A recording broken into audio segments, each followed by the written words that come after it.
cranberries, lemon heads, pumpkins, and jam. Now, we're not talking about snacks, but perhaps something a little more alternative, although now I feel hungry. Oh, well, we're dipping back to the 90s on this all-new episode, and believe me, it's going to be no ordinary world.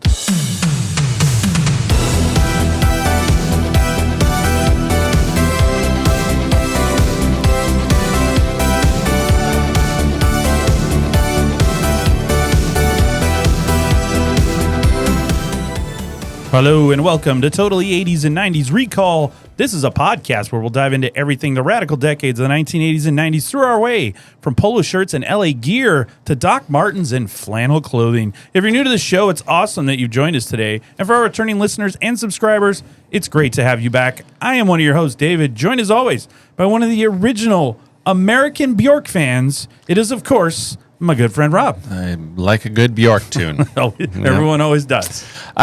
Dave and I want to let you know that we can show you the world that is shining, shimmering, and splendid. And tell us, now, when did you last let your heart decide? If you let us, Dave and I can open your eyes, take you wonder by wonder, over, sideways, and under on a magic carpet ride. We can show you a whole new world. We can show you a new fantastic point of view. There's no one to tell us no, or where to go, or say we're only dreaming. Dave and I want to show you a whole new world, a dazzling place we never knew. But we're on the mic here with all of you. It's crystal clear that now we're in a whole new world with you. A whole new world with unbelievable sights, indescribable feelings, soaring, tumbling, and freewheeling through an endless diamond sky. If you walk away from today's episode hearing nothing, at least hear this. Don't you dare close your eyes or close your ears. There are 100,000 things to see and hear. Hold your breath. It'll get better. It always does. Dave and I are like shooting stars. We come so far. Dave and I don't go back to where we used to be. We can't go back to where we used to be. Every turn is a surprise with new horizons to pursue. Every moment is red letter. Dave and I will chase those moments anywhere. Now, you might be listening and audibly asking on your treadmill or in your car, Dave and Rob, how do I experience this new world that you speak of? Well, there's time to spare. Let us share this whole new world with you. That's where we'll be. It's a thrilling chase. It's a wondrous place. But most importantly, it's for you and me. Oh, I was so wrapped up in that. I didn't even have anything to say. Usually I agree or make some comments, but I had nothing. It was so good. It was moving. You know, once this gets out into the world, my text group is going to blow up. People are going to be calling and being like, oh, hey, I made it. I forgot about Peebo. And then it'll be like Bacula being like, enough with this Beauty and the Beast garbage. Bacula gets irritated. It's not as a big a fan. When did you last let your heart decide? That's the reason Bacula's upset is because he was supposed to be the voice for the dad in Beauty and the Beast. Yeah. But then at the last minute, they took him out and went with an older voice. You're making that up. He had tried out for the voiceover for Disney, and then they replaced him. So. Holy crap. Yeah, I believed you for a minute. I had you for a second. You did. Dang it. The Belle's dad, played by Scott Bakula. Oh, that's next on his career. Voiceovers. Maybe he had to drop out to film Necessary Roughness. That's right. That's that football movie that was a very realistic football movie. Yeah, it was. 45-year-old guy going back to play quarterback, right. and Kathy Ireland kicking footballs. Mm-hmm. That's right. It was good. I forgot about Kathy Ireland. And it's got Loja in it. Robert Loja. Yeah. Full Loja. You never go full Loja. Just go kick the ball.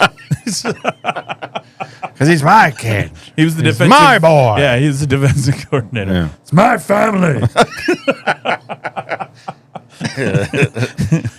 So you got Bacula and Loja, and Bacula's told us in the text group that he goes full Loja, even off camera. You know, who made these crappy sandwiches? Now Loja's not. He wouldn't know how to get on the text group. They wouldn't let him in. I don't think he types. Yeah, he doesn't know how to. He'd have one of those phones where it has the really big buttons on it that the older folks can text with. Oh, yeah. You know, like the really big A's and B's and stuff like that. So Cricket, or not Cricket, but one of those Bumble phones or whatever they call it. It's The Bumble marketed towards.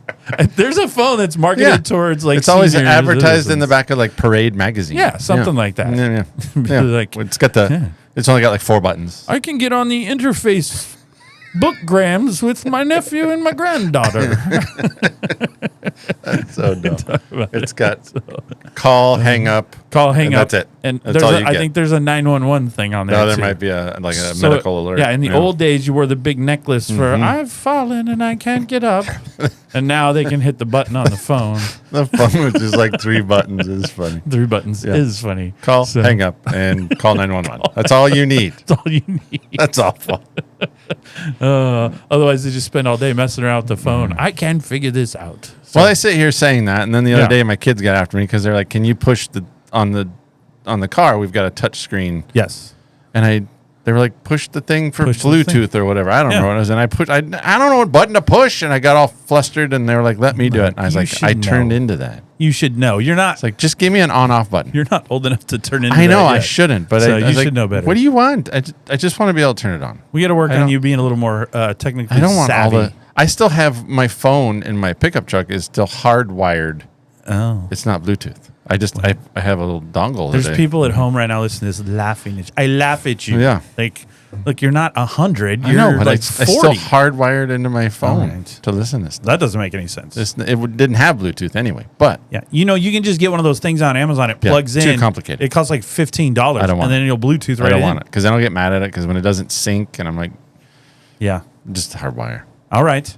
Just put a tape deck back in then. You want to do that too? I've thought about it. We got a whole bunch of tapes here you can listen to and from work. I've thought about it. So, well, they're probably tired of listening to us talk about big Bumble phones or whatever those things are called and everything else. So why don't we move on and tell our fans what topic we're going to be covering for this episode? We are looking at our favorite alternative songs of 1993. Wow. Oh, we're excited for that. Where did that come from? I don't know. I think it came from the booth. Wow. That's a new Kip and the Boys surprised me. Wow. Surprise. Wah, wah, wah. You weren't ready for that? No, I was not ready for that. Oh, well, I guess it means we're hyped then. We're hyped. Apparently, Kip thinks we're hyped because he piped that right in. So he wanted to let us know how excited he was. 2 thumbs up. Yep. Two thumbs up. So, well, 93, as you said, big year for alternative music. It's kind of starting to be accepted more as like a mainstream entity because into 91, Nirvana and them come out. 92, they're starting to get bigger, but by 93, you got kind of a foothold. Yeah. Like alternative music, grunge music's a thing now. Like that's going to be the Seattle sound. It's paving the way for other groups in 93. I saw a lot of female artists. 93, big year, starting the careers of Liz Phair. No. Bikini Kill. Yeah. PJ Harvey. Ooh. The Breeders. Yeah. And, of course, we mentioned at the beginning, one Bjork. Bjork. Yes. Bjork. Bjork. Bjork.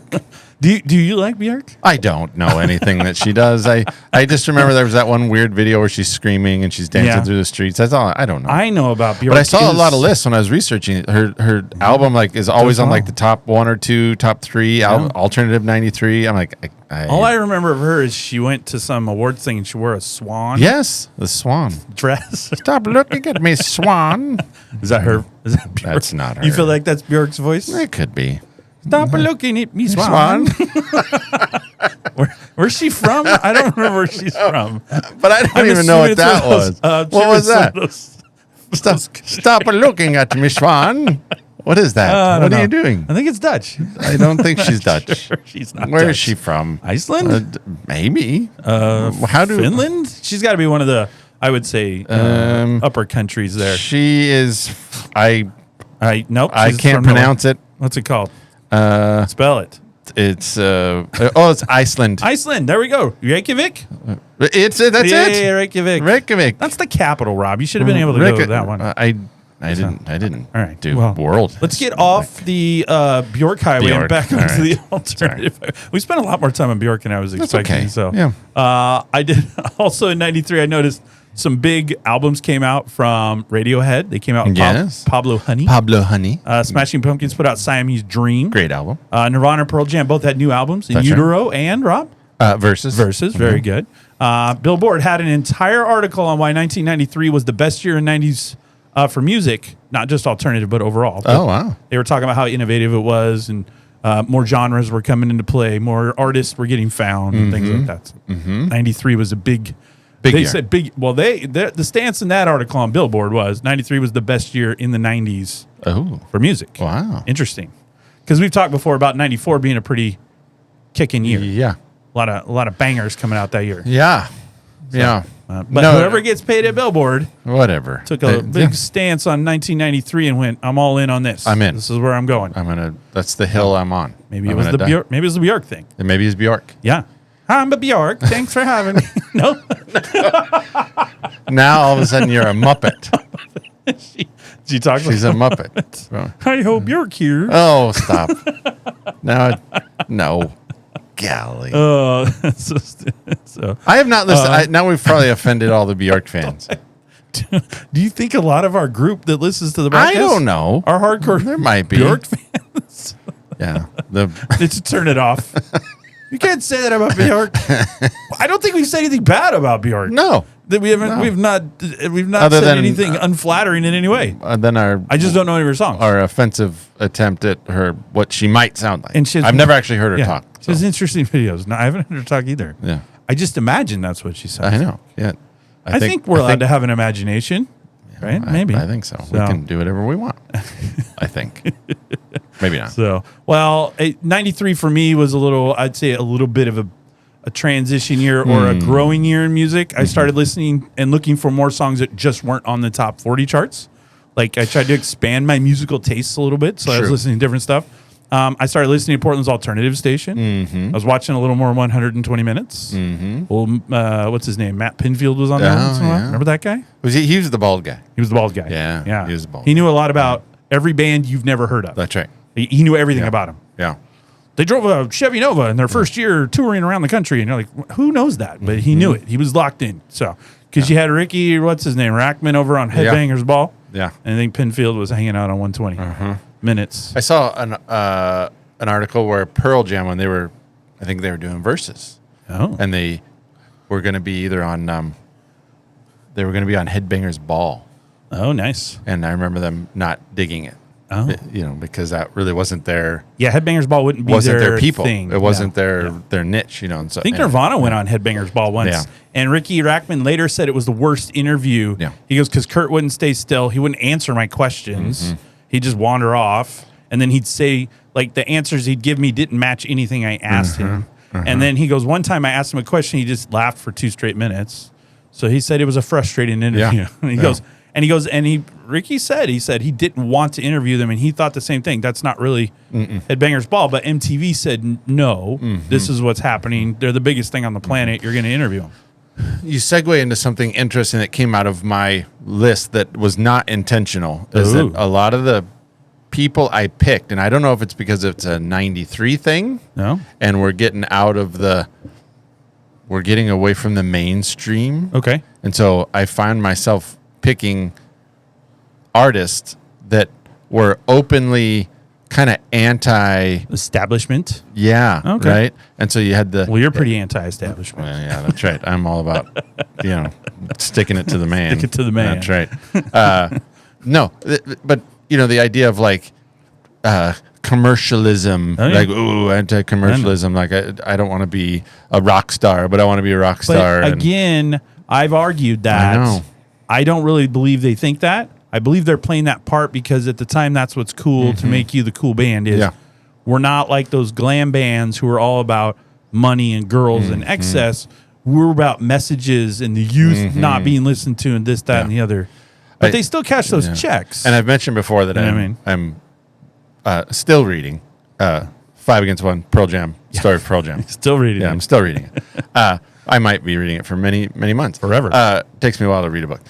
So in it, though, they have a really great explanation of how Eddie Vedder struggled with that idea of fame, But then, I know. he's big struggle he's had to some go people through. have tried to call him out on it and going, okay, wait, you act like you don't like it, but you want it. Yeah, big struggle we're going through here. So that's been said about Kurt later, where he's like, I hate all this stuff. And then down some of the guys that wrote his biography were like, no, Kurt secretly liked it, but he knew the part he had to play, and that helped with the band. So, look, you got into music.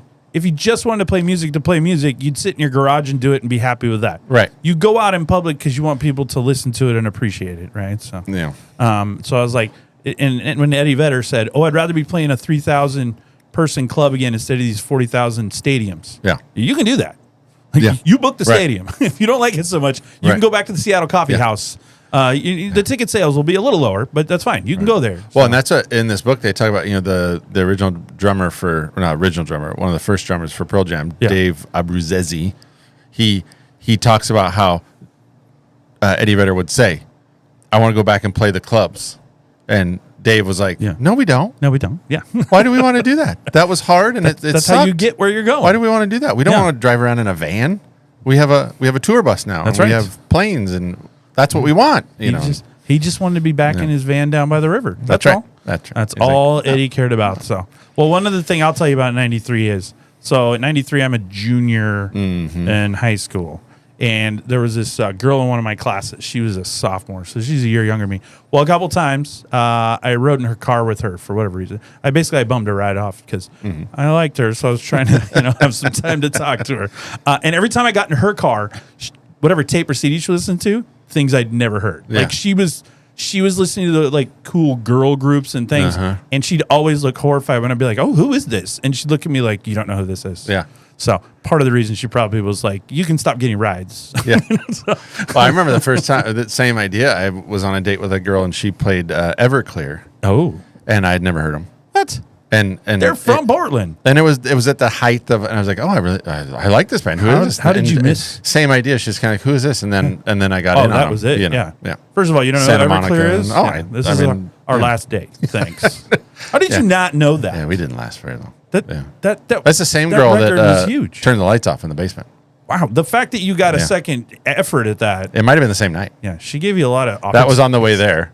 On the way to her house, she was like, You got a lot of this chances. is Everclear. I don't know who this is. You got way too many restarts. And then she turns the light off.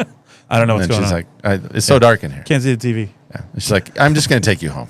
Let's just take you home. Let's just stop this where it needs to stop. Let's just call it what it is. Oh, okay. I'm a sad human being. All right, let's get away from our sadness and look back to when Bill Clinton was inaugurated. T-Rex terrified everyone at the theaters, and Chuck Norris was just doing his best to keep Texas safe. So with all apologies, we're cranking up some mad alternative songs from back in 1993.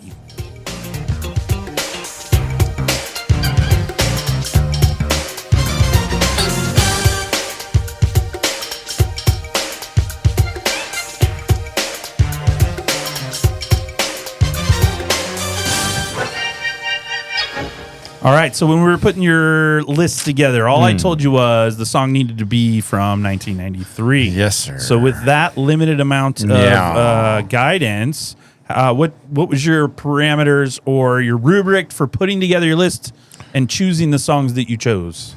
I got really hung up on the word alternative. Nice. I looked at acts, albums, music, whatever, that, in my opinion, were hard to classify. Oh. Right? Or were outside of the mainstream. I think 93, we're starting to get into that time where there was some music that was hard to categorize. We didn't know if it was it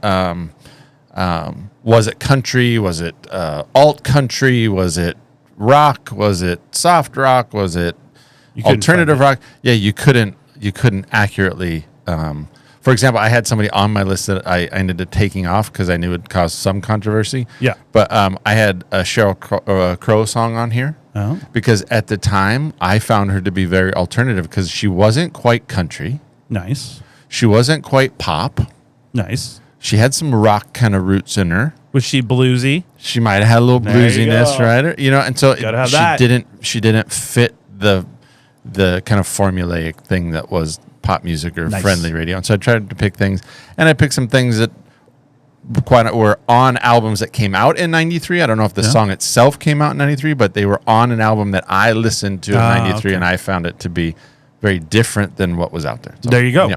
All right. I got hung up on alternative. So yes. So what you're giving everybody a heads up is that we're gonna have some wacky songs, but that's fine. I always find something new or learn something new when I hear your lists. I basically, my criteria was the songs that I liked. Yeah. So, and many of these were popular songs because it's kind of what I also was listening to. So, but I really liked every song that I picked on here. I was listening to the playlist earlier today. It's really good. Yeah. I like my So I'm happy about my list. No. You always like your list. I do. And then we sit here and we stare and we go, okay, that's fine. We'll see what happens. We're all expecting it. I would say how many over under you think we'll have similar, but I'm going to go out on a limb and say we're probably not going to have anything similar. We might have one. Okay. I think there might be one. That, Wow. All right. But So. and Oh. I don't know. I think most of my songs I think were popular. Oh, okay. I don't. I mean, there's That's one or two weird. that You don't like popular songs, so that's weird. No. For you to, like you said, what I expect is you go to the popular album, but then pick the 10th track. I like this one the best. The hidden track. Not technically released as a single, but still really good. Yeah, so, no. All right. Well, we're going to do something different on this episode. We always follow the same criteria, and people like our criteria, but you always go first. That's fine. Every time we do this, you always play first. So just for fun, I'm going to go first. Go first today. That's fine. And you'll go second. That's fine. Just to mix it up a little bit. I don't care. And see, this way you get first reactions. I get I love it. reaction. Okay. So that means I'm going to move on to my number 7. You're number 7. Because we're doing our top 7. Okay. Anyone new to the channel, we're doing top 7. Top 7. All right. So my number 7, a song I kind of had forgotten about, but as soon as I heard it again, I was pretty excited about it. And I've been listening to it like for several days in a row now.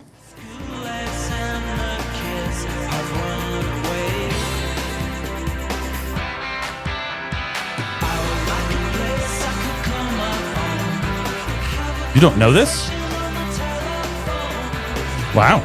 I've never stumped you. I've never stumped you on an alternative song.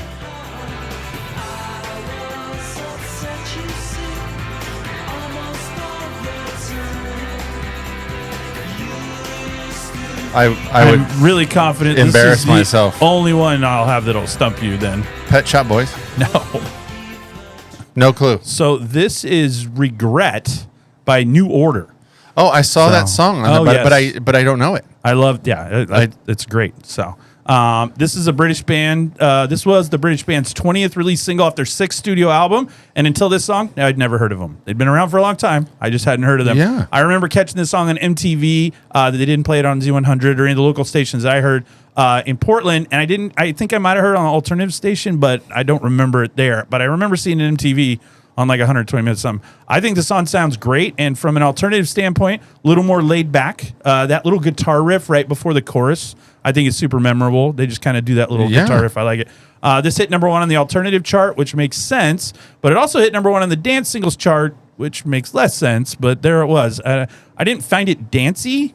If I listened to it, it didn't feel as dancey as it felt alternative. But some people maybe they swayed to it. I'm not sure. Yeah. The song doesn't scream dance it to me. Obviously, in 93, people were getting down to Regret. Fun fact, New Order performed a live version of the song on the beach where they filmed Baywatch.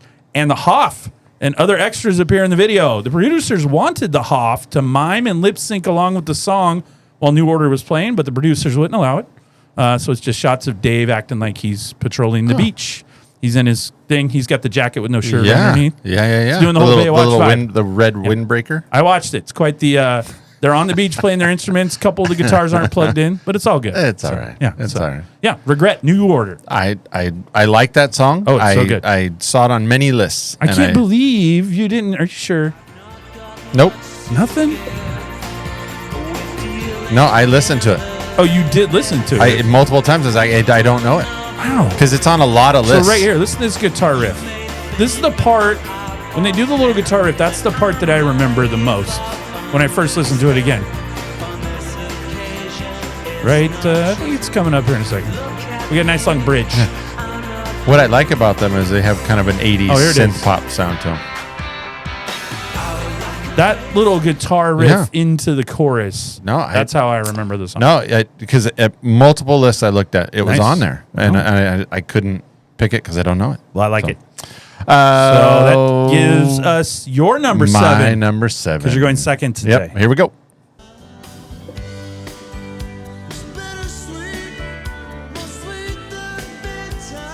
No, I don't know it at all. So. This I didn't even listen to this in my prep, and I listened to a lot of stuff. It's very somber. It is so good. This is one of those you would like to sit and listen to your headphones. Oh, absolutely. And wallow for It a few would. minutes. Yeah. It's a good back porch summer evening with a beer. Yeah. It doesn't sound bad. No, it's not bad.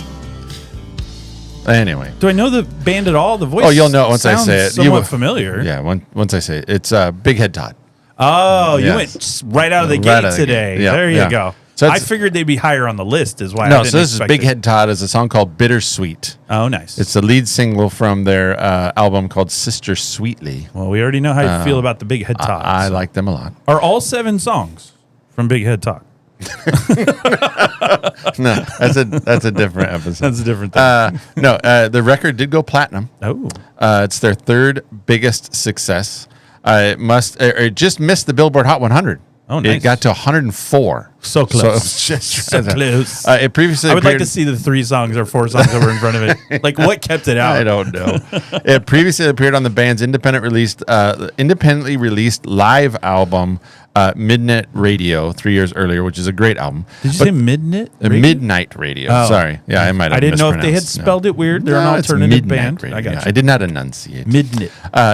Midnight. The song explores the mixed emotions and complexities of a romantic relationship. Yeah, it explores themes of longing, unfulfilled dreams, and the challenges of communication and understanding.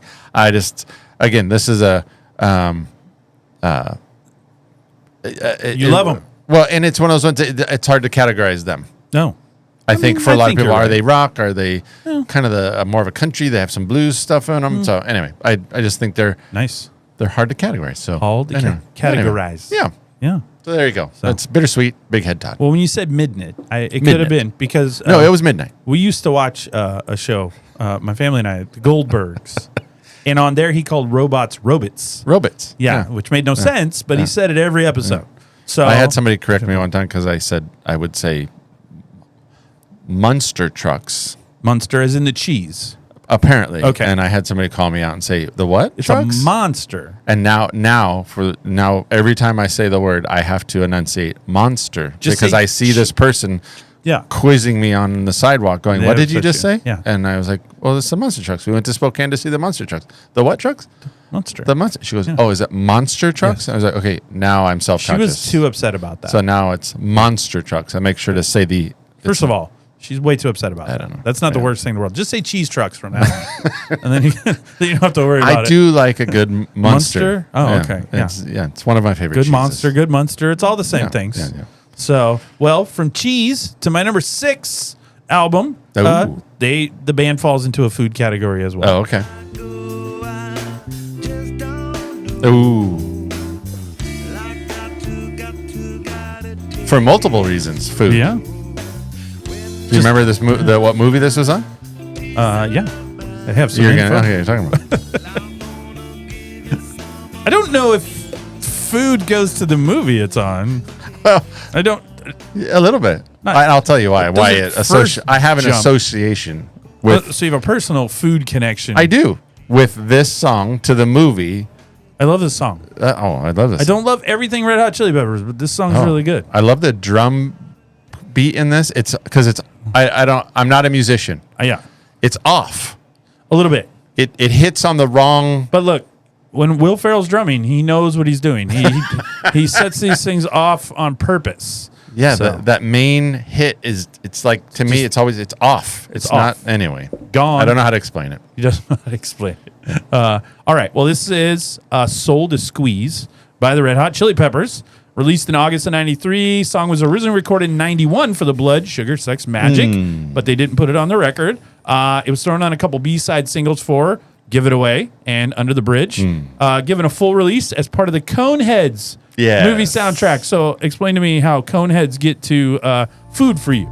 Well, the movie had a sponsorship with Subway. Oh. And I always remember they ran commercials for the Subway. So when you think Coneheads, you think Subway. They ate Subway all throughout the movie. And they eat the whole sandwich at once. Yeah. And for some reason, anytime I see this movie, I think of Subway. France, we come from France. Yeah. Right? Coneheads. That's a bad. It's a bad movie. It's an awful movie. It's pretty rough. So it's too bad. Music videos in black and white because we're very artsy in the 90s. It was like a circus. They were like at a circus. Yeah. Traveling circus. Cameo from Chris Farley as like the circus organizer or something. Yeah. He's got a big stogie and he looks all angry. But Chris Farley's running around. And there's literally a clown dressed like a conehead that keeps passing through the shots. Yeah. So they're very clever here, the old Chili Peppers. Like my number 7 choice, Regret. This isn't too aggressive, a little more laid back, kind of a ballad, actually. But in pure RHCP style, there's a half-rap scat moment in the middle of the song before the final chorus in which Kiedis has the lyrics. Here's the lyrics. Doo-doo dingle, zing-a-dong bone, body-da-ba zumba krunga, Kong gone bad. That's the whole thing. So I always wondered if he was saying anything at actual. one part, he's just like, look, I don't have anything else to rhyme here. I'm just going to scat. I'm just going to do a little scat, scatting. man. Shimma-dama-dinga-binga-ding bong bong. And then that's the whole end of that verse. But that's a very Chili Peppers thing to do, I think. So what I do like is on the last song, the last verse of the chorus, the whole chorus, it says, I just don't know. I gotta take it slow. And at the end, it says, I just don't know. I might end up somewhere in Mexico. I like when they change the chorus once in a while just to give you a little, because otherwise you sing the same chorus over and over again. But it's cool. They threw the Mexico part in there. It was fun. Yeah. So, bada bada ding a dunga zumba bamba. I love Kiedis, man. He's just, how do you explain that to the band? Hey, what's going on here, Anthony? I'm just going to free flow. I ran out of words. There's just nothing else to say. Nothing. I've done everything I can in this song. So, and they're like, brilliant. Yeah. Flea's looking it over for the accompaniment of the bass. And he's like, am I getting this right? Baba Dega Zuba Zumba Krunga Cone? Yeah. Okay. All right. You just keep playing bass. Don't worry about it. Sounds good, guys. It's awesome. This is so good. Zuma Bama Binga. All right. You're number 6. All right. My number 6 is...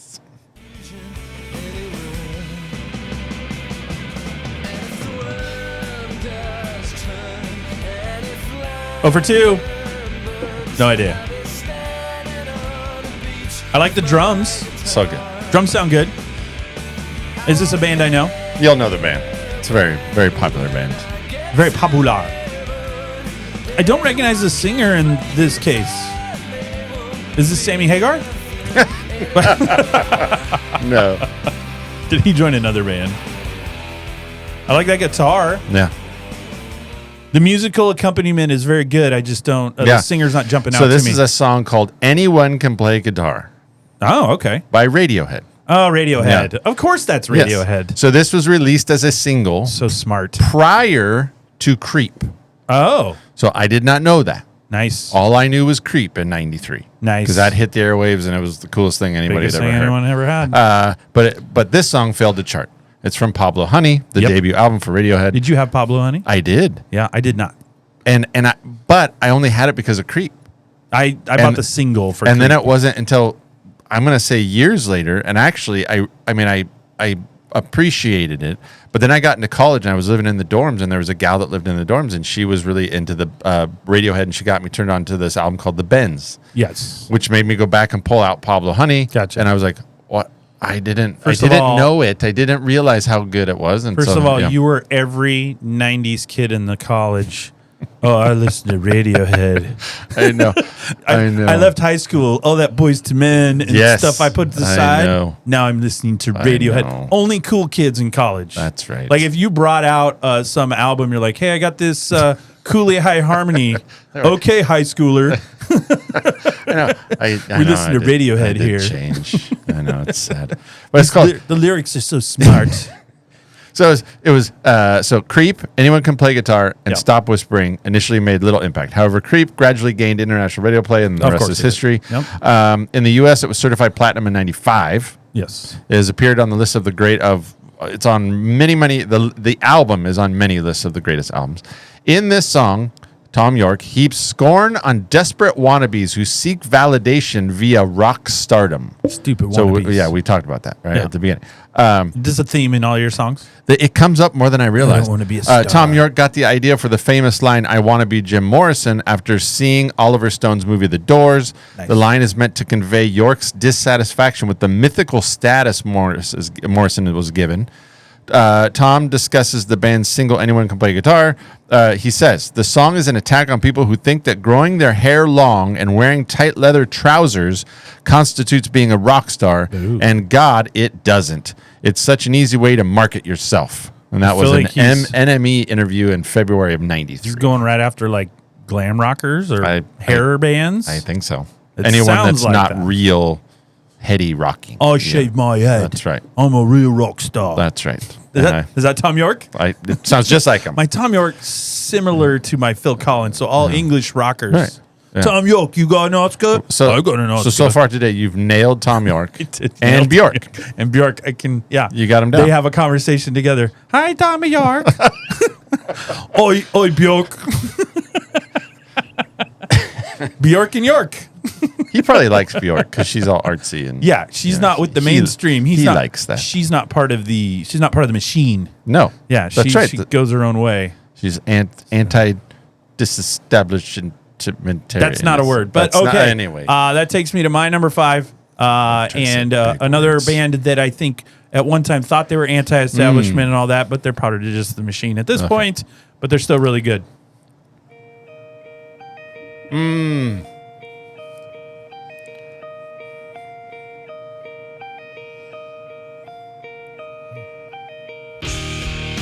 Oh, really good. Interesting about that, the song initially, when they recorded the first time, it started with just when it hits in. It just started with that. And then they were screwing around the studio, and Billy came up with that little sequence at the beginning and added it later. And then he said it fit perfect. It's really good.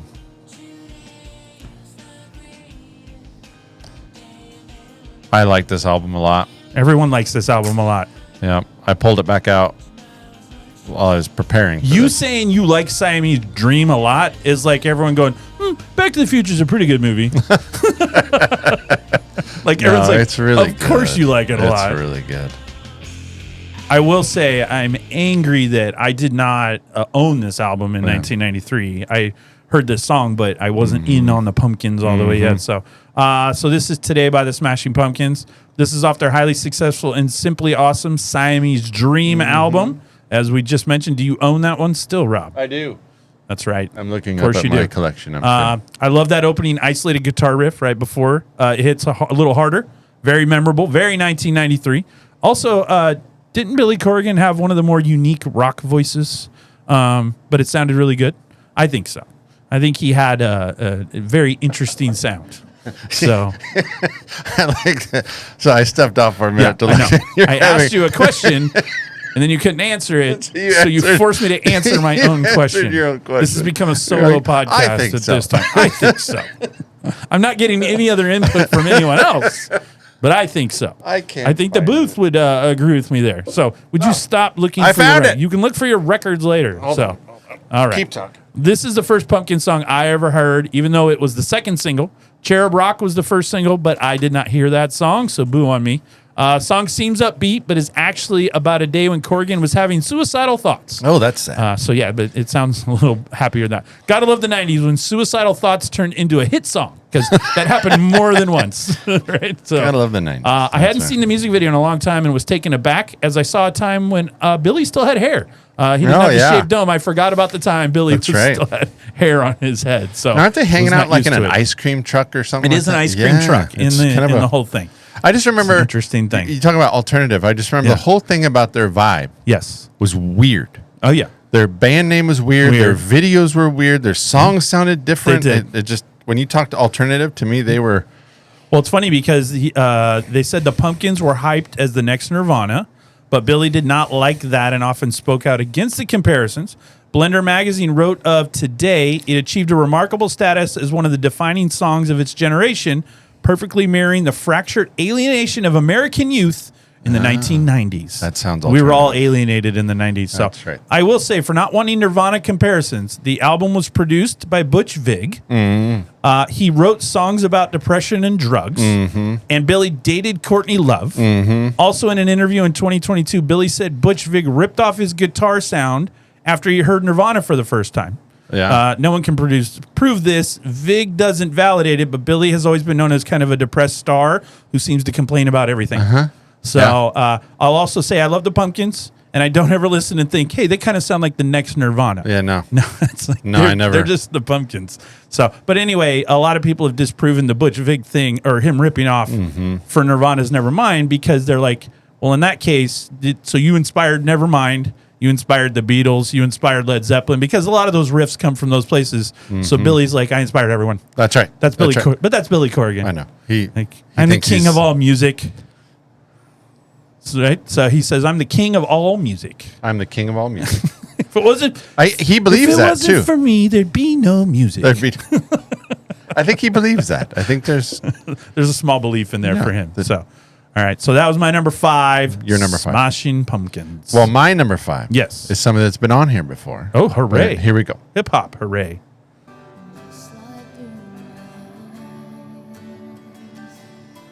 Our pop culture yearbook guys will appreciate this. This is, this is. So I know what you're gonna say. Only one thing I can I know what you're gonna remember say. this It's for. in my notes. I know it. There's only one thing. I know exactly what you're gonna say. Just sit back, Nicole. It's gonna be a great That's ride. exactly what I was gonna say. Yeah, This is the double-digit roller coaster ride. That's right. For my whole life, when I hear this song, all I think about is just sit back. I'll take care of you. I knew it. The minute I saw that in my notes, I was like, oh no. Nicole forever. Forever. Forever. Oh my gosh. Oh man, yeah. When I hear this song, I'll never forget Yeah. the roller coaster ride in fear. Yes. I'll take care of him, Mr. Walker. Don't worry. So this is Wild Horses. Oh yes. By the Sundays. Oh Yes. So originally Wild Horses was done by the Rolling Stones.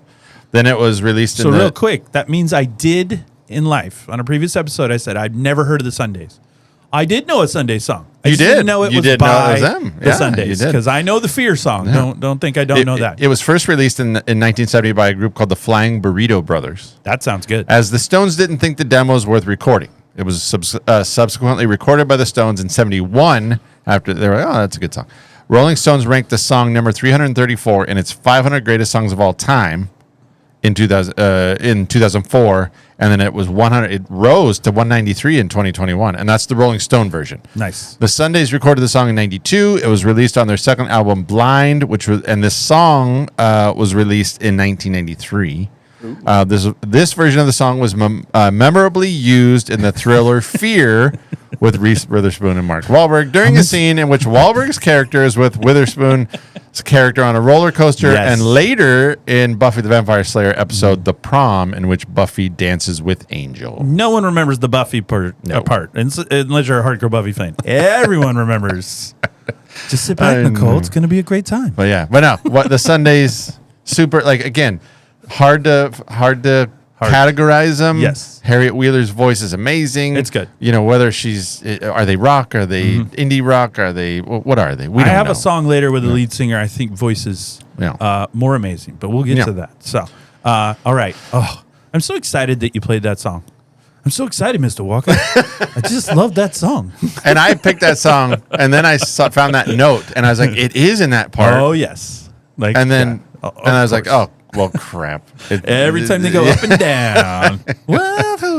What's happening in this scene? I don't understand. We all knew what was happening. Well, all right. all Anyway, right. good for you, Mark I'll Wahlberg. take care of it, Mr. Walker. And good for Nicole. I'll take care of her, Mr. Walker.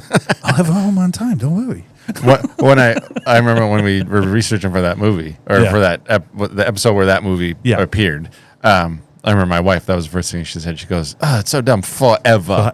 That's what she remembered. Forever. He was doing it on his I know. chest. He can't spell that out. It's too much. There's not enough space. But that's how you would have said it anyway. Forever. I just like when he beats on his chest. Yeah. We're going to have a fear day, Anyway, so don't worry. okay. That's definitely something that's got to get covered. So, well, that takes me to my number 4 song. Great song. Ooh.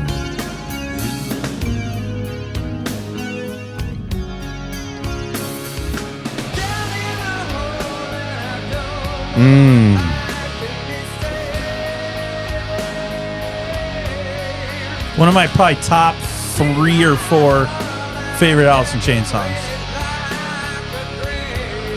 It's not their most hard rocking one, No. but I love it. Oof. I'm only going to let this go a little longer because I want to hear the end of the chorus because it ties into something I'm going to talk about.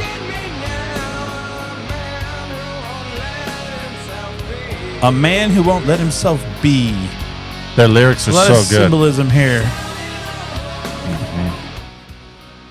I just like I like that they slowed it down a little bit. You know, this whole album, Dirt, it's a little more because Rooster's a little slower too. After you're coming off of Facelift with Man in the Box Nose, a little more. You had a couple more of these that are a little different. So, right here.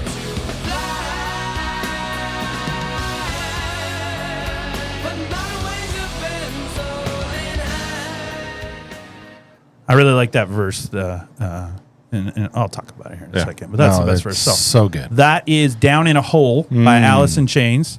This is considered a grunge power ballad, and I love it. It was the 5th and final single off of one of my favorite albums, Dirt. Yep. Jerry Cantrell was hesitant to share the song with the band because he thought they'd think it was too soft and make fun of him. But the band liked it, so it was recorded, included on the album. It's a love song for his then girlfriend Courtney Clark and is in Cantrell's personal top 3 favorite Alice in Chains songs. Yes. A lot of people thought the song, because it's sung by Staley, was a foreshadow of Staley's death due to his addiction to heroin, and they thought the song was about drugs. But that wasn't the meaning. However, the way he sings it, the tone of his lyrics make you think it's more of like an ode to drugs, but it's technically a love song. Yeah. So a lot of people got confused on that. Song hit number 10 on the mainstream rock chart, and Alice in Chains included as part of their MTV Unplugged performance. I chose it because after Wood on Dirt, this is my favorite song, and I still really like listening to it. And I love that opening guitar riff. We didn't hear that, but and the guitar in the middle, they're really good. And my favorite lyric, it says, "I like to fly, but my wings have been so denied." I feel like a lot of kids in the 90s would have related to that absolutely. verse. So Absolutely. I just really like that verse. So I love it. That's a really good pick. oh. Yeah.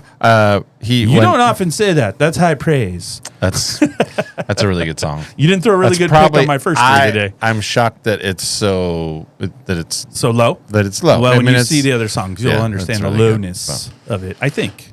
That's really So, good. all right. Well, that gets you to your number 4, Mr. Walker. Are you going to play Machine Head from Bush now? No. We're just going to do the Fear soundtrack. No. Rob's here. No.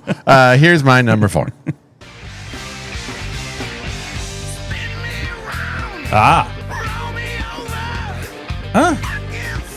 I want to think this is a band, but I'm not sure if it is, so I'll reserve myself. It's not. I like this. I love it. I don't know it, but I like it. Man, I've only known one so far today, and it's just because it's in a Mark Wahlberg movie.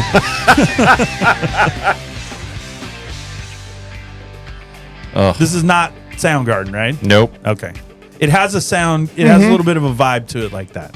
Yeah. Anyway, yeah. So this is a song called "Blood," Oh. and believe it or not, that is Pearl Jam. Man, that sounds a little different. Yeah, and that's why I picked it. Eddie's singing a little different on that. Yeah. And I don't know that Pearl Jam song. No, and that's why I picked it, because I remember having this album in '93. I remember my dad driving me to the mall to pick up And the to album let me is? run in. It was Versus. Again, is this back to that run in and run back out and he's still at the curb? Yes. Couldn't he have just dropped you off the mall? No. How about you call me and say, let's go to the mall? 93, I had a car. But we could didn't have just cell gone to the phones mall. in '93. I lived 6 houses away. Were you? I don't know. The Can you doors- take me to the mall? I didn't. Can we go to the mall? That's all you had to say. I don't know how to understand. This is difficult. No, but I remember buying the CD. Yeah. This album is very different than 10. Of course it was. 10 was It a was thing. meant to be 10 different was a than 10. thing. It was. And then Versus came out. But I remember Blood, specifically this song, getting this song going, holy cow.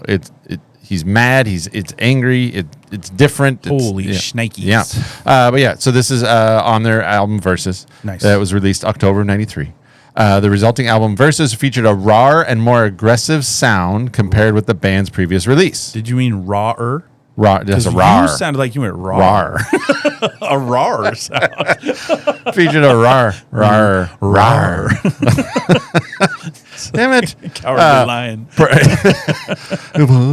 We're the king of the hood. Anyway. We should not do Nope, that. don't do that. Pearl Jam decided to scale back its promotional efforts for Versus, including declining to produce music videos for any of the album singles. Here it starts, right? Again, your message today in a lot of your songs is, we can't be famous. Yeah. But then it goes on to be certified 7 times platinum. Of course. Right. Blood was one of the first lyrics he wrote for this project.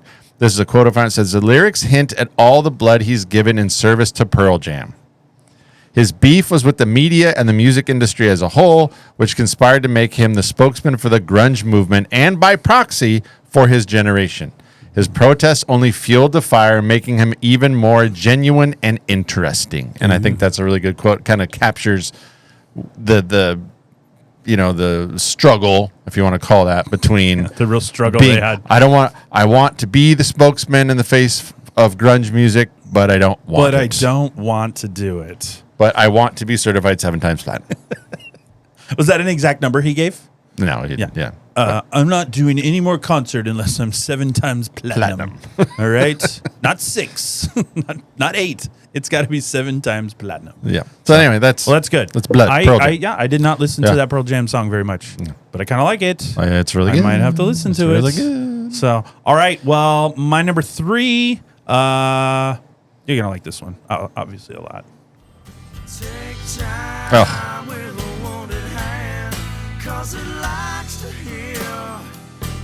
Now you see why Down in a Hole was a little further down? You could have intertwined. Yeah, this is tough. This is tough. When you hear the rest of them, it's tough. Although I think my number 1 will shock you. Somewhat compared to the list. Really? Where I placed it might shock you. The song itself may not shock you, but where I placed it may shock you. Whatever reason. For a long time, I thought he said I feel dolly-faced. I don't know. That doesn't make sense. But I really thought he said dolly-faced. And I looked it up, and it says it's something about down in gray or something like that is what he's really saying. And it makes more sense. Dolly-faced makes no sense. I don't know what that meant. Well, you don't know. These guys write weird things. They write... Right. Dolly faced. Now I can't unhear it. Do you hear it though? I hear it. It kind of sounds like it, doesn't it? This is your number 3? 3. Oh wow. Yeah. So, well, as I hit my 3rd song, looking back at my list so far, I really have been leaning into these slower ballad style songs today. I've got this Down in a Hole. The drop D. Soul to Squeeze was in there. I've got several of these going on. I must have been conflicted and impressed in '93. It was a tough junior year in high school or something. Maybe it's just coincidental. But 2 songs in '93 named Creep were released, this being the non-Radiohead version. And although I would say the Radiohead Creep is a little better than this song. I don't know. Not by much. I really like the vocals and slower style of this song, and I love STP. This is off of Core. We've talked about it before, but that album's amazing. So this was the 7th single released off that album. That's how good that is. They recorded 2 music videos. One was directed by Gus Van Sant, but was shelved due to its drug and sexual references. MTV wouldn't play it. Scott Weiland said the song is about the idea of being a young person somewhere caught between still being a kid and becoming a young man. So he was very... that's fitting for that gender. That's a 90s message right there. Kid growing up, It's that youth apathy, that second guessing yourself, not feeling like you fit in. That's what Scott said. That's alternative music. That's 1990s, yeah. As depressing as it may sound or apathetic as Scott says, I just like the musical structure of the song. It's good to sing along to. It's like a good ballad I've shown today. You can turn it up in the car. You can belt it out. It's fun. I like it. So, it's a great song. I love it. Yeah, it probably sounds a little depressing, but it's still good to listen to. So. Yeah. Well, I think that that melancholy thing was a thing in '93. It was a thing. You had Alice in Chains and all of them, Smashing Pumpkins. I mean, it's all again. So far today, I've got Today about suicide, Down in a Hole. They said it's a love song, but then I got Creep and I got Soul to Squeeze. Look at that. All ballads. That's just right. Banging right in a row. You didn't even realize it.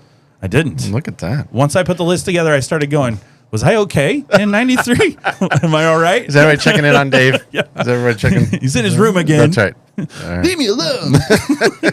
You don't understand me, Mom. I hate the establishment. Stupid corporations. So, all right. That means it's time for your number 3. My number 3 is one that you're going to know, but we'll talk about it. Here we go.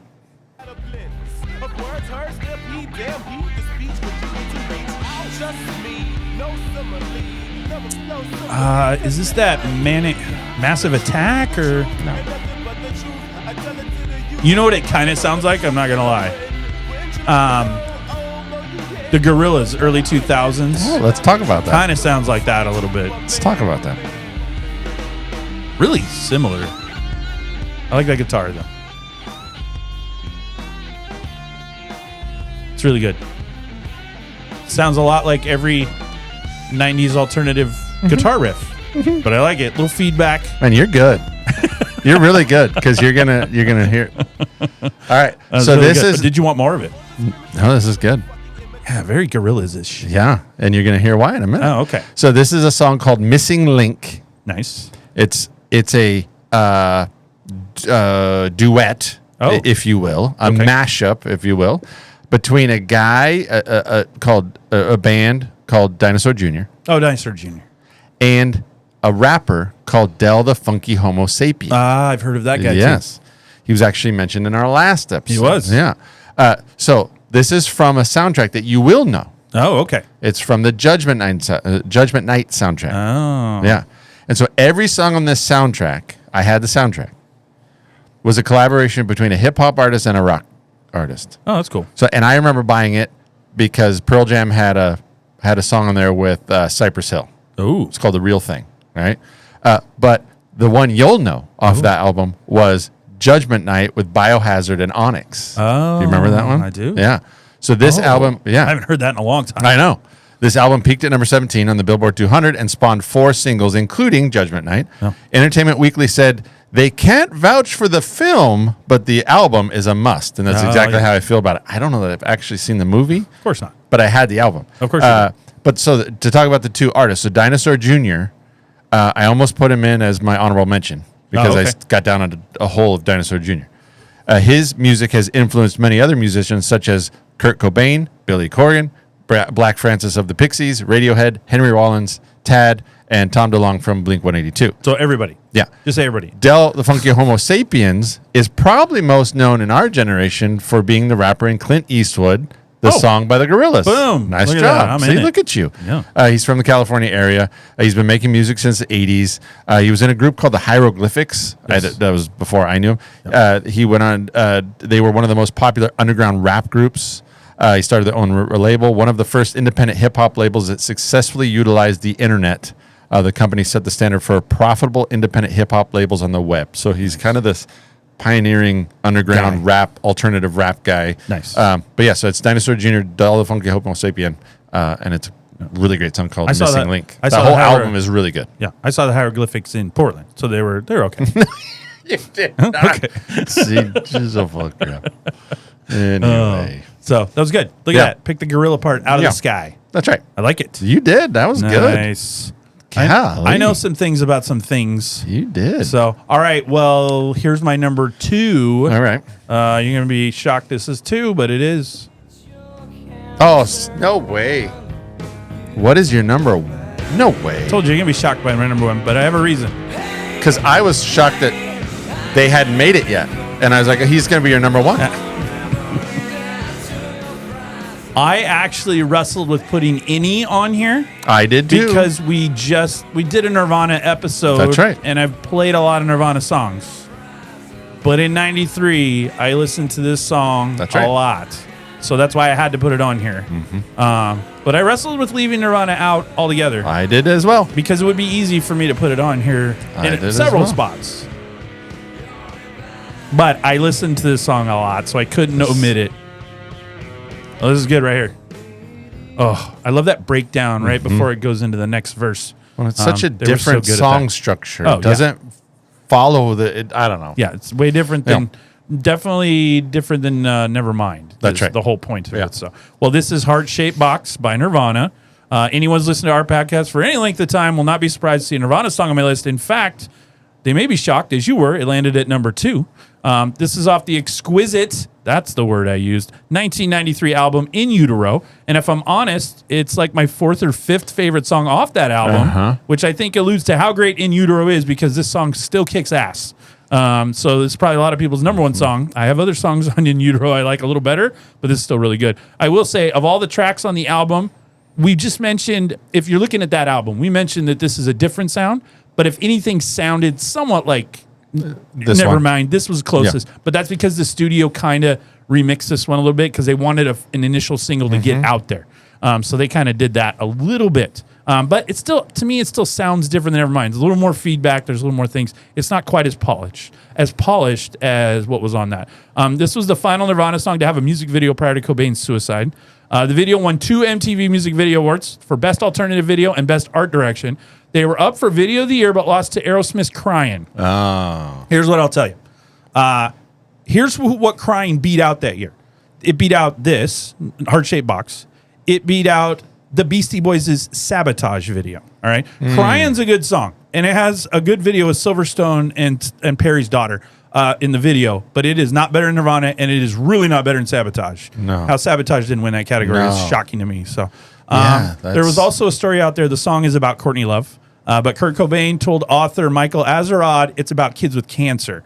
He said every time he saw kids like that, it freaked him out, affected him on the highest emotional level more than anything else on television. So Time Magazine in 2011 ranked this video at number 10 on its list of 30 all-time best music videos, describing it as beautiful and terrible. Oh. So, well, the video is interesting. It is. There's a little kid walking around like a Ku Klux Klan outfit. Yeah. There's like an old guy pinned up like Jesus on a cross wearing a Santa hat. It's just a lot of visuals that you're like, oh, okay. Yeah. It doesn't seem like it makes a lot of sense, but it's interesting. No, this is really good. Really good. Yeah, I did the same thing as you did. I looked at it and I was confident. It may or may not have made it on. But, so I felt pretty confident you were going to avoid Nirvana for the same reasons I already said. I tried. And I didn't have this on an initial list, but then I'm like, we didn't feature this song on our Nirvana episode, and I listened to it a lot. I got this album, and that particular song I listened to, that and Rape Me, I listened to a lot. And then I found the other songs later. So yeah, no, I couldn't leave it off. Yep. So, well, then that takes you to your number 2. My number 2 is... Sure, this will be interesting. All right. Again, I've only known one song because I don't know what this is. You really went into the alternative airplay chart and found... I feel like with your songs today, you're like, what's a weird name band? That's the song. I'm doing that. It's interesting you have this at 2 because I think a couple of the other ones I heard earlier that I don't know, but I heard musically sounded a little more like I would like. Yeah. This one's very dramatic. Yeah. Also very good how do you say? A good synopsis. Synopsis. Yeah. Yes. It's very Oh, okay.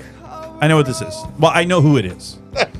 I don't? Yes, you do. Yeah, I know who it is. You'll know. As soon as he hit that high note, I know who it is. But you go ahead and tell us. All right, so this is a song called Time and Time Again by the Counting Crows. There it is. Yeah. Yeah, I knew that was Adam as soon as I heard that. Yeah. Because he always breaks a little bit when he sings. Well, because you talked about is dramatic. Yeah, he's very and dramatic. Actually, I have a quote here that I think kind of backs that up. So this is from an album called August and Everything After. It's their debut studio album. It was released in 1993. 4 singles were released from this album, the highest of which was Mr. Jones, which isn't even my favorite one, and that peaked at number 5. The album has sold over 7 million copies, and it peaked at number 4 on the Billboard 200. Real quick, I want to curb your tone about Mr. Jones. I don't appreciate. That's a good song and is fun to sing along with. I don't even think it's the best song on the album. I didn't say it was the best song. Yeah, I said it's a good song and fun to sing along with. That's fair. But you went the best. You went Mr. Jones, and I tend to fast forward through that song.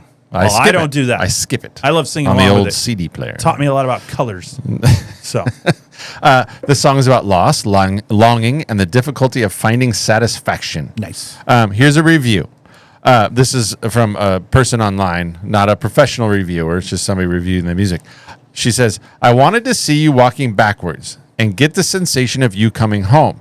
I wanted to see you walking away from me without the sensation of you leaving me alone. Those are lyrics. Ooh. Those lyrics are some of the cleverest lyrics I've ever heard.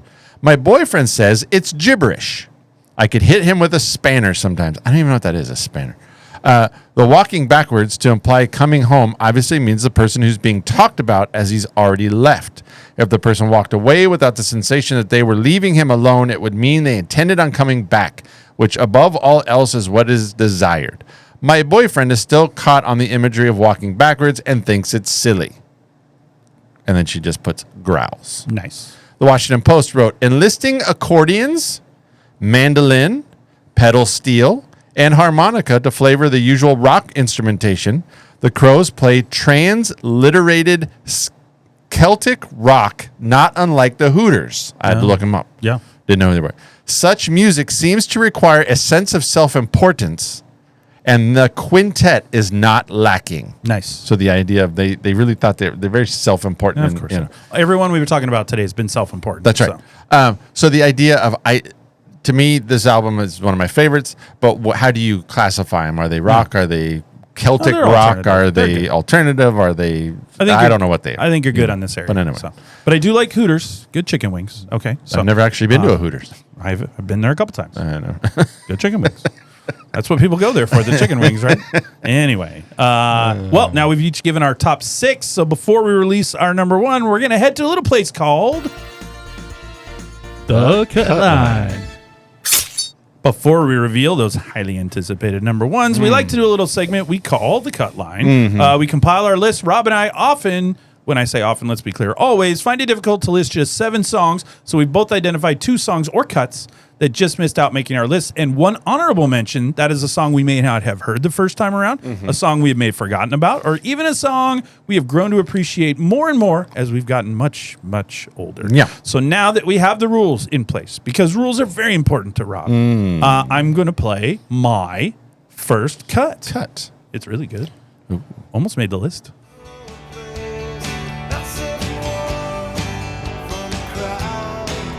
Oh, I know this song. Lemonheads. Ah, yes. I don't know much about them, No. but I know the song. It's a good song. Yeah, I like it. Is it from a movie? I don't have that info. Like, I didn't see that it was from a movie.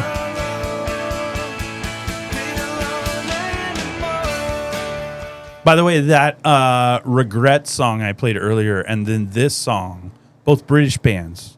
I think you can kind of see the Oasis sound starting to form around with the kind of style they play guitars and all that stuff. So, well, this is Into Your Arms by the Lemonheads. Not a ton of info on this song because you were asking questions. I just put it down because I like it. It's fun, doesn't sound too serious, and feels like something good to sing along with. It seems like what I would call hippie grunge. That's what I call it. Hippie grunge. Hippie grunge. I like that. Yeah, I feel like there'd be people in a field with flowers dancing around listening to this song, but I like it. Released in October 93, it was a cover of a song by the bassist's previous band, Love Positions. They were an Australian band. It hit number 1 on the modern rock tracks for 9 straight weeks, a record that at the time they shared with U2. So they're sharing space with U2. That's pretty good. Didn't really hit big anywhere else. Hit top 20 in the UK.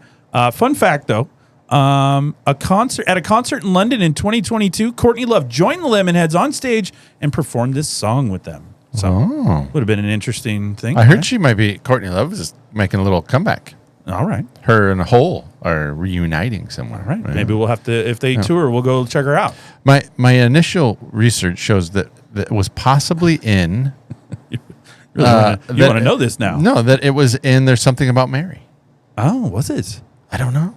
I don't remember it in there, but the Lemonheads is known for There's Something About Mary. Oh, okay. Anyway, I don't know. All right. We'll have to. I'm sure somebody will tell us. We'll dig in that more. So, well, what is your first cut? My first cut is.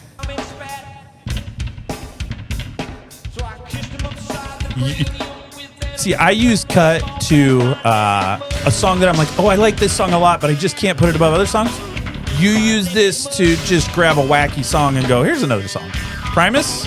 It's Primus. There you go. I mean, it sounds like Primus. Here's my thing with Primus, in this song particularly. They don't know what beat they're on. It's so They're weird. just going. It's so weird. Like most bands would have a rhythm, some sort of progression or something. No, they just, I'll play my guitar, then you play your guitar, and you bang on the drums, and we'll see what we get. Yeah. Random pauses. Yeah, so, okay. So this is a song called My Name is Mud. Primus is weird. Primus. Yeah, so. It's a song by the band Primus. It was released in 93. First single from their third studio album called Pork Soda. Okay. These are the same guys that wrote a song called Winona's Big Brown Beaver. Yes. So there you go. And race car driver. Can't think of anyway, there's anyway. Jerry was a race car driver. Yeah, Jerry was a race car driver. 22 years old. Okay. The song is about a man that insulted him and how he lives. His name is not literally Mud.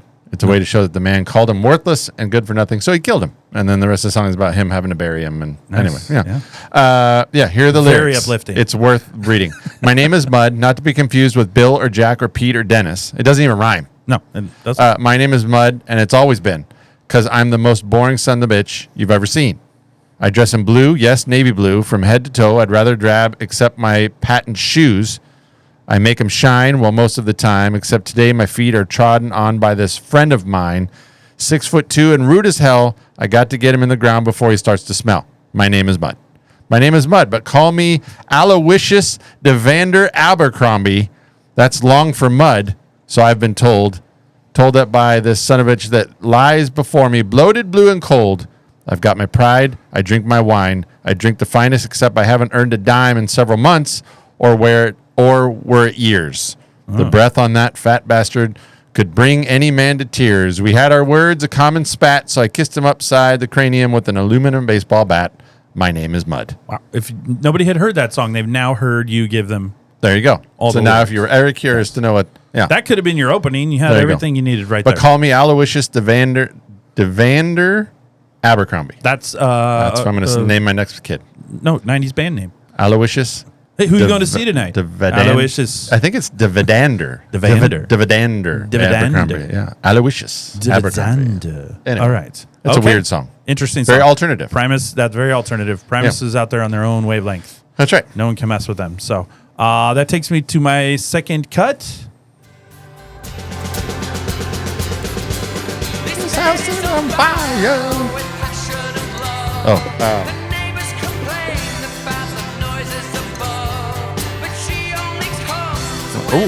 Sometimes. Is this Laid?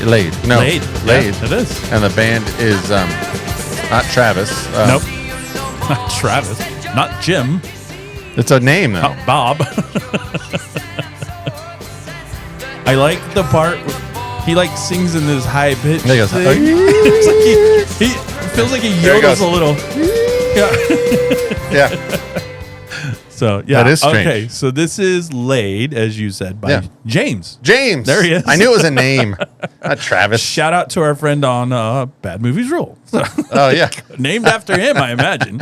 Let's see. Another fun song I remember most now for the American Pie movies. They played in those multiple times. So the original lyric says she only comes when she's on top. Had to be replaced for the American music video release to say she only sings when she's on top. Oh, sure. Really dumb, by the way. Yep. That was considered a controversial line. Wow. Back in 1993. This was a big hit on the U.S. college radio. This was like top 5 college radio all of 1993. Feels like a college song. Yeah, it does. Go from Radiohead to James. Is that what you're doing? Throw in some of that Counting Crows. Mm-hmm. That's college. And then we go right on a roller coaster, Mr. Walker. The whole thing, the Sundays, all of it, all sounds very collegey in 1993. Let's see. In 2005, Better Than Ezra, which I like quite a lot, covered the song. And if you like this version, check it out because it sounds good and almost identical to this. And Better Than Ezra is back on tour. And actually, they're going to be in our area not too long. I was looking at them. That might be worth something. Yeah. Maybe. Anyway, we'll have to look at it. It'll at least look. I was trying to think. I like Better Than Ezra and somebody else. Yeah. All right. Well, it's time for your second cut. So confused. So I was just looking at the tour dates for Better Than Ezra. Oh, that is that your second cut? No. Here we go. It is. Oh, really good. You couldn't resist either. I couldn't. But you made him a cut. Only because I didn't really get into In Utero deep into all I knew was Heart Shaped Box and Rate Me. Those are the only 2 songs I knew. And then As I got older, it had to be a cut. I didn't feel right about putting it up in my main. We didn't have this in our show. I think we did. I think we did. We did. No, I know I picked it. Yeah, I know. I tried to go with songs we had. No, I had to. I couldn't. Because I commented on this verse. Please don't hesitate to ask someone else first. Yeah. Yeah. I love this song. Everyone loves this song. This is great. When you get right into the middle of it. Yeah. And then this song and Love Buzz, if I can. Courtney's going to come looking for me if I keep playing this song. Can crank it up. Yeah, you don't want to mess with her. She owns all the. Yeah, so this is very Ape, Nirvana. Yep. It's from Inner Utero, released in 93. Nice. Cobain claimed that this album was very impersonal. Many of its songs contains heavy allusions to his personal life and struggles, expressing feelings of angst that were common on the band's previous albums. You had singles like All Apologies, Heart Shaped Box, Penroyal Tea were kind of the big ones. It reached number 1 in the U.S. On the U.S. Billboard 200. Heart Shaped Box and All Apologies reached number 1 on the Billboard Alternative Songs chart. The album is certified 5 times platinum. By the way, In Utero is fantastic, and you had Really every good. opportunity here to play a song that we hadn't played before. Introduce another song. No, You're like, no, I like this one. I'm not doing it. Most interpretations of the song indicate that the song is about comparing macho men with apes or Neanderthals. He had kind of thing with men acting macho. I don't know. I am very shocked this even made it on here. So far, the highest band with like the most recognizable name, Counting Crows or something.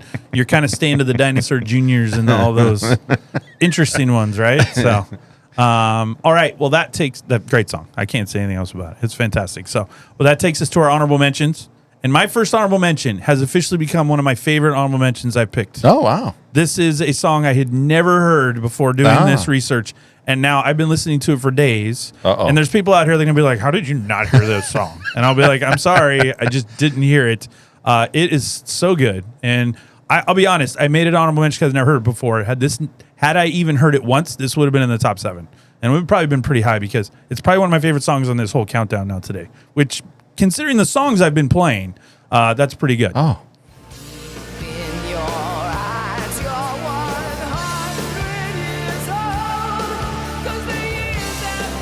Chorus is so good.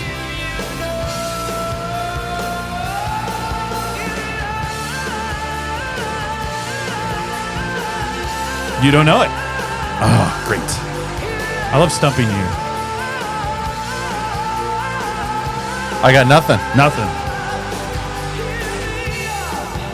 Really good.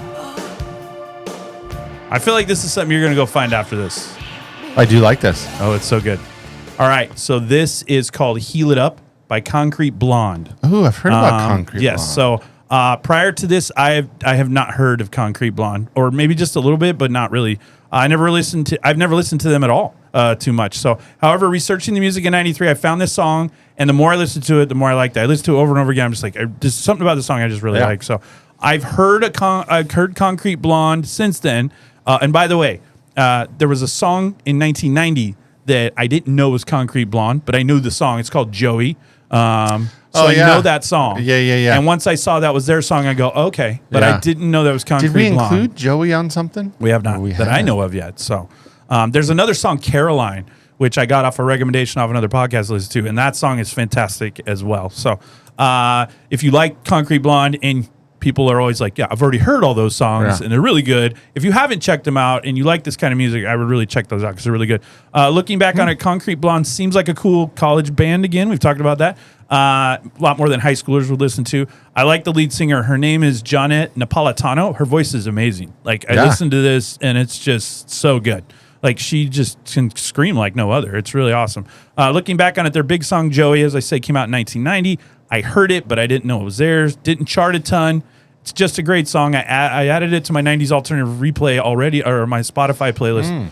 The Fresno Bee, one of my favorite daily newspapers, wrote that the best bellow in a song of all of 1993 goes to Napolitano, who whispers, stomps, and soars through this song. So I just, I love this song. I started listening to it the other day, and I was like, I've listened to it like once a day since then. Her singing is so good. There's people out there, maybe even our friends at Pop Culture Yearbook are like, everyone's listening to Concrete Blonde. I know. Where are you two clowns been? I think that's going to be my honorable mention as well. You'll see. Anyway, we can't listen to the whole song, but I love that song. So, yeah, honorable mention. One of my new favorite honorable mentions that I've played before. So They're out of Hollywood. They're a California band. California. California. All right. Is that my honorable mention now? It's time for yours. All right, here we go.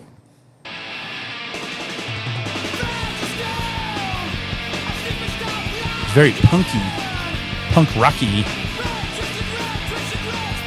Very punk rocky. Very. They're going to have a cool name like Savage Trees or, I don't know, something. It's going to be even better than that. Broken Oil or, I don't know, something. We don't follow your rules. Oh, my gosh. You don't even know. That's so funny.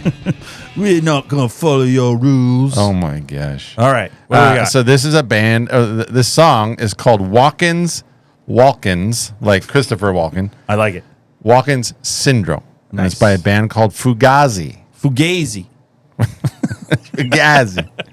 They're a post-hardcore band. Nice. They were formed in Washington, D.C. in 1986.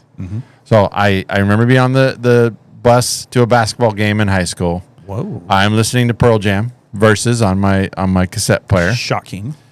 This guy behind me. You and, was it Keith Torrey or sharing an earphone? This guy, no. Guy behind me, what are you listening to? I say, Pearl Jam. He goes, what do you listen to? He says, Fugazi. Fugazi. Forget about it. He has me listen to it. I'm like, yeah, no, too much. It's too hard. Too hardcore. Ooh. Yeah, it was too hardcore. Because I was, Scared you. yeah, it was scary. So I'm reading some books about grunge music and stuff, and they keep coming up with Fugazi. So I started researching them. I really like them. I like them a lot. And I think they're a band that's going to fall into the same thing. I think we're probably going to get feedback. People going, you don't know who Fugazi is? Yeah. Sorry, I didn't get into it. But anyway, they're formed in 86. They were noted for their style transcending music, do-it-yourself ethical stance, and manner of business practice. So, like, they would not take major record labels would offer them deals. We don't want it. Don't want it. They wouldn't. We don't take it. need you. Like, they kept all their music like anti-corporate again. $5. That's all that Very nice. They're considered to be an influence on punk and alternative music. The band was a formative influence on artists from bands like Tool, Jack White, Sleater Kinney, Linkin Park, Silverchair, Paramore, and Bon Iver. The song "Walking Syndrome." Bon Iver. The song. Shut up. The song "Walking Syndrome" is a reference to Woody Allen's film Annie Hall, where Christopher Walken's character feels an urge to crash into oncoming traffic at night. One reviewer said Fugazi is the only real contender for greatest band ever. A lot of people feel that. A lot of people feel that Fugazi. Fugazi is the best band ever. It's all over the place. I like that song about me walking. It's post-hardcore from Washington, D.C. It's a Jack My favorite song. Yeah, anyway.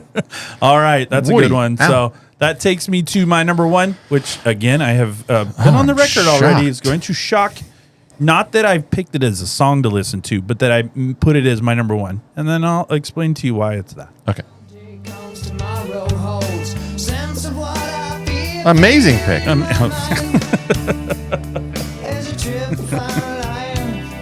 I looked at this song. Oh, yeah. In, out. Why wouldn't you? This whole album is great.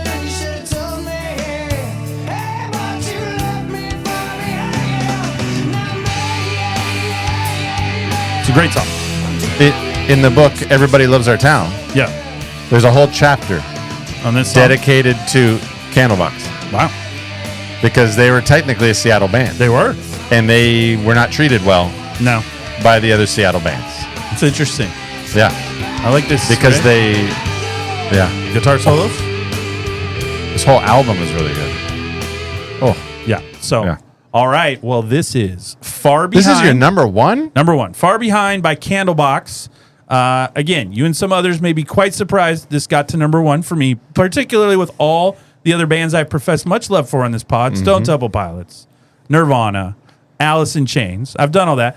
But I'm going to tell you right now, I listened to this song more than any of those other songs in 1993. I had this tape, I had the CD. I wore it out. I will listen to it in the car. I listen to it at home. I listen to it all the time. I listen to it before baseball games. I just love this song. I don't know why. Released in July of 93 off their debut album, Candlebox. was the third single. It's a tribute song to former Mother Love Bone singer Andrew Wood, as Candlebox is from Seattle, as you said. Lead singer Kevin Martin said he met Wood when he was working at a shoe store, and Wood basically inspired him to go for it as a musician. The part about, left me far behind, and they said things. Him and Wood got into a fight because of Wood's heroin usage, and he said some bad things to him, and then he died. Yeah. So this song is dedicated to Andrew Wood about... not fixing the relationship or whatever. People interpret Far Behind as a love song, but it's actually about the death of Andrew Wood. See, I think that's so cool. Fun fact, the music video was filmed on a farm in Renton, Washington. So there you go. Yeah, no, that whole chapter talks about how kind of the pushback they got because they were kind of Seattle transplants. Yeah. And they just were not treated as like authentic Seattle bands. But yeah, this is number one because in 93, I listen to this song more than any other song on this countdown. And I listen to all of them. Great pick. But this is my number one. Love it. Right. So your criteria it's eerily similar. Okay, so here's my number one. I got you.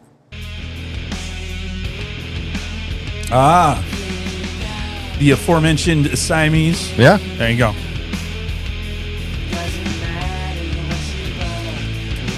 I went with Today. And I went with Cherub Rock. There's 100 songs you could have gone with, even though there's 12 on the album. I know. I love it. Feels like more. The guitar riff in this, and I remember listening to this first time I heard it. And he has such a unique voice. He transitions from this like whisper thing to it's this high-pitched squeal thing. I can remember putting the CD in, then I would automatically go to this one. Oh. Yeah. That's first. When it opens with this. This is the opening song. So you didn't fast forward too far. You couldn't gone too far. Your recollection was a little off. Today was number 3. Hummer is another really good one we've used. What about Mayonnaise? Mayonnaise is way at the end. But it's good. Yeah. Then they have a naughty one in there. Anyway. So this is Cherub Rock. Yes. Smashing Pumpkins. Siamese Dream. Perfect. July of 93. Written by Billy Corgan. And that's your number one? Yeah, it was my number one. Nominated for... Oh, there it is. It was nominated for a Grammy Award for Best Hard Rock Performance. Readers have ranked Cherub Rock as number 97 in guitar... Readers of Guitar World ranked this song number 97 in the list of the 100 greatest guitar solos of all time. 100. Yeah. Q Magazine placed it at number 67 in its list of the 100 greatest guitar tracks, and that was in 2005. According to various interviews with lead singer Billy Corgan, this song's lyrics are about an ironic attack on the indie credibility in Chicago's music scene that had him frustrated. The old complaint about bands going to major labels and becoming sellouts.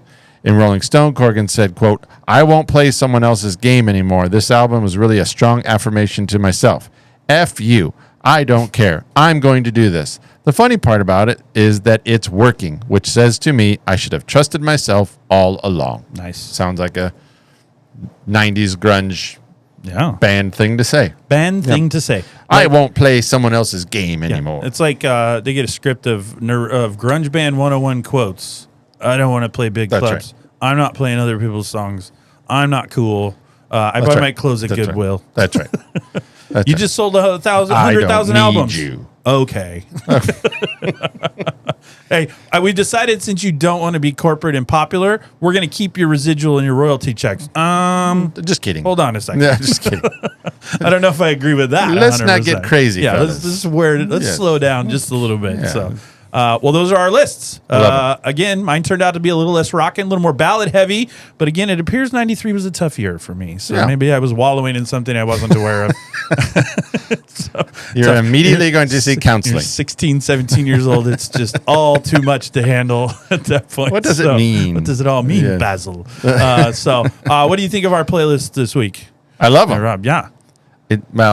I say it every week. It's my favorite. It's my favorite list. Every list is your new favorite list. Every list. I don't know if last week's 91 was your favorite list, but this one I can get more right. Yeah, this is a good list. I really like it. And hopefully we get some we good haven't feedback. Heard. Yeah, some stuff we haven't heard, and then some songs I'm sure we'll get some feedback on. They'll be like, "Oh, that's a great song. Oh, that's a great band. How did you? Have you never heard Concrete Blonde? Yeah, where do you get? I'm waiting for that one because I feel like they're more popular than I think they are. Yeah.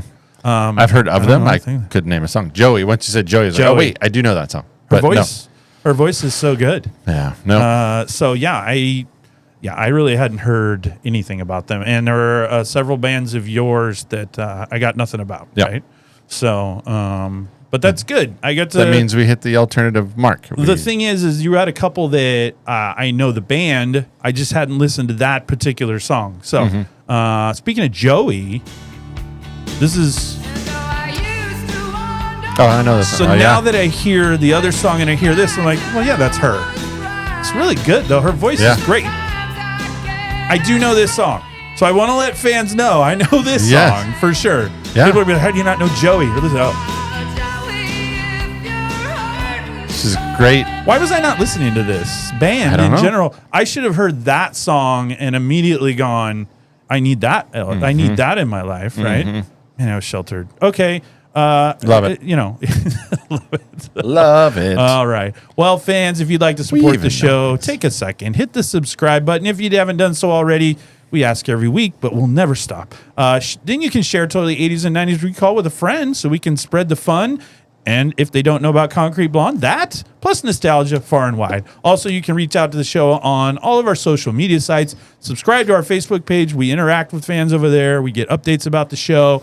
Sometimes Rob puts up some funny little things from the 80s and 90s. Yeah, it makes people laugh. Ha, ha, ha. We also have a YouTube channel, so you can check out Rob and I Live, because who wouldn't want that? Yeah. And all of these links will be included in the show notes that nobody probably reads, but if you ever want to, they're there and you can peruse away. That's right. Do you dream in pixelated graphics and 8-bit audio? If a boombox blast of your favorite 80s jam ignites your soul, then join this most bodacious time warp. Unplugged from the matrix of manufactured happiness, we're jacking into the emotional mainframe. Visit Totally 80s 90s Recall at podbean.com, and Dave and I will have you saying cowabunga with pure nostalgic glee. Now, if the internet has you saying ay caramba, don't eat your shorts, man. Send us an email at 80s90srecall@gmail.com. Consider Dave and I the forgotten campfire embers glowing under a blanket of ash. Let's stoke the flames and rekindle the warmth of cherished memories. You really always want to try to find a way to get Bart Simpson this thing. You're more of a Simpsons fan than I give you credit for. I wish we had our old Bart Simpson T-shirts. I think mine said, eat my shorts. Oh, I know what mine was. Mine was a tank top. Oh, nice. And it was Bart Simpson on a wave. Nice. He was surfing on a wave. A tank top. Bart Simpson. I have not worn a tank top since. Why do I? Bart Simpson and a gun show. That's fantastic. Wow. So, well, finally, you can drive the show's visibility by giving us a 5-star rating and a review on Apple or Spotify. If you really love the show, let us know. And not only will that help us grow Totally 80s and 90s Recall to the level of popularity and fame, money will fall from the sky. Women will adore us. Yeah. Men will adore us too. Everyone will adore us. And we may read your reviews on a future episode. So that's something else you can look forward to. So, Rob, do you have any closing thoughts? I do have one closing thought. I've got a mini closing thought here. So 1993 was a landmark year for alternative music. Grunge was still riding high with Nirvana's In Utero and Pearl Jam's Verses topping the charts. But there was a lot more going on. Alternative rock acts like the Breeders and Dinosaur Jr. continued to build on the success of grunge, bringing a distorted guitar sound and angsty lyrics to a mainstream audience. However, alternative wasn't all about angst. Bands like Radiohead and Beck emerged with a more introspective and experimental sound. Alternative radio also embraced artists with electronic and industrial influences like Depeche Mode and Nine Inch Nails. Overall, we hope our 1993 playlist accurately captured a year that was diverse and innovative in alternative music and helped highlight a time when new sounds and styles were breaking through, pushing the boundaries of what alternative rock could be. Nice. There you go. That sums it up very well. There you go. Well, unfortunately, that brings us to the end of this week's look back at some awesome and or apathetic music, depending on how you felt about 1993. But we hope you've enjoyed our look back 31 years to that exact year and recalled some killer alternative rock songs. If you like today's musical choices, as always, depressing or not, we've provided the links to Spotify, Apple, and Amazon playlists in the show notes so you can enjoy all of these grunge songs in their full glory. Finally, we'd like to thank all of our listeners, whether first-timers or subscribers, for hanging out with Rob and I. Hopefully, we were able to give you an hour or so of some laughs, great memories, and don't forget, tune in for all new episodes of Totally 80s and 90s Recall every Tuesday. Every Tuesday. Yes. What's our homework for next time? Homework for next time is going to be we're doing a movie. Oh. Movie Hound will be back in the studio. Nice. We haven't seen him for a while. Haven't seen him out in a long time. Yeah, it's been he took a long- vacation from us. Apparently. He'd had enough. Sometimes He recharged his batteries. I don't blame him. I mean, sometimes you just gotta. You're just throwing that my way? Well, no, I mean, Because we're here every week no matter what. both of us though. I can see if he has to put up with it. All right. He needs some time away. We are doing a timeless classic, and I don't use that funny or loosely. Truly, in my opinion, a timeless classic. Charlotte's Web. 1987. Oh yeah, I was thinking of Charlotte's Charlotte's Web. Web. That's a good one. The Wiz. I was thinking The Wiz. But what I've actually landed Journey on Home. is 1987's Spaceballs. Oh, that's good. what we're going Yes. to be doing. So Timeless we'll classic. laugh and we'll have a great time. Yeah, that's good. And I think that'll work out really good. I think it will. So- It usually does. It usually does. Yeah. We'll have him back in the studio and that'll we'll be have some fun with Spaceballs. That's right. Watch out. Watch. That's part of it. I don't know. May the Schwartz be with you. We will Schwartz it up. That's right. However you want to think that'll go, that's what's going to happen. So, well, Rob, do you have anything else? I have nothing else. Do you have a fancy goodbye? I don't have a fancy goodbye. Are you sure? Nope. Peace out. Peace out. I really like this. Rob, do you like my new CD? No, what is it? It's Everclear. I've never heard of them. Why are the lights out? It's so dark. Have a conversation on the telephone.